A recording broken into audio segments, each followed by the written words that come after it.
Welcome to Jayanthi's kitchen. ನಾನಿವತ್ತು ಕಡಲೆ ಪಪ್ಪು ಉಂಡೆ ಮಾಡ್ತಾಯಿದ್ದೀನಿ. ಹೇಗೆ ಮಾಡೋದು ಅಂತ ನೋಡೋಣ. ಇದನ್ನು ಹಬ್ಬಗಳ ಟೈಮಲ್ಲೂ ಮಾಡ್ಕೋಬೋದು, ಇಲ್ಲ ಮಕ್ಕಳಿಗೆ ಸ್ನ್ಯಾಕ್ಸ್ ರೀತಿ ಸಂಜೆ ಟೈಮಲ್ಲೂ ಮಾಡಿಕೊಡ್ಬೋದು. ತುಂಬಾ ರುಚಿಯಾಗಿರುತ್ತೆ.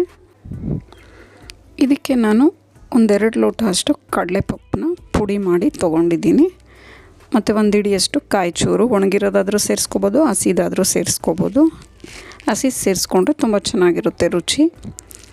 ಮತ್ತು ಬೆಲ್ಲನೂ ನಾವು ಕಡಲೆಪಪ್ಪು ಎಷ್ಟು ತೊಗೊಂಡಿರ್ತೀವೋ ಅಷ್ಟೇ ಬೆಲ್ಲ ತೊಗೋಬೇಕಾಗುತ್ತೆ.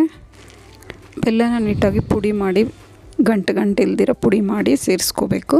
ಯಾಕಂದರೆ ನಾವು ಉಂಡೆ ಕಟ್ಟೋಕ್ಕೆ ಚೆನ್ನಾಗಾಗುತ್ತೆ. ಅದಕ್ಕೆ ಇದನ್ನೆಲ್ಲ ಹಾಕಿ ನೀಟಾಗಿ ಮಿಕ್ಸ್ ಮಾಡ್ಕೊಬೇಕು. ಆಮೇಲೆ ಅದಕ್ಕೆ ಮಿಕ್ಸೆಲ್ಲ ಆದಮೇಲೆ ಒಂಚೂರು ನೀರು ಚಿಮುಕ್ಸ್ಕೊಂಡು, ನೀರಾದರೂ ಸರಿ ಇಲ್ಲ ಬೇಡ ಅಂದರೆ ಹಾಲಾದರೂ ಚಿಮುಕ್ಸ್ಕೊಂಡು ನಾವು ಉಂಡೆ ಕಟ್ಕೋಬೋದು. ಮತ್ತು ಹಬ್ಬಗಳ ಟೈಮಲ್ಲಿ ಅಂದರೆ ಇದನ್ನು ನಾವು ಶಿವರಾತ್ರಿ ಹಬ್ಬದಲ್ಲಿ ಮಾಡ್ತೀವಿ ನಮ್ಮ ಮನೆಯಲ್ಲಿ.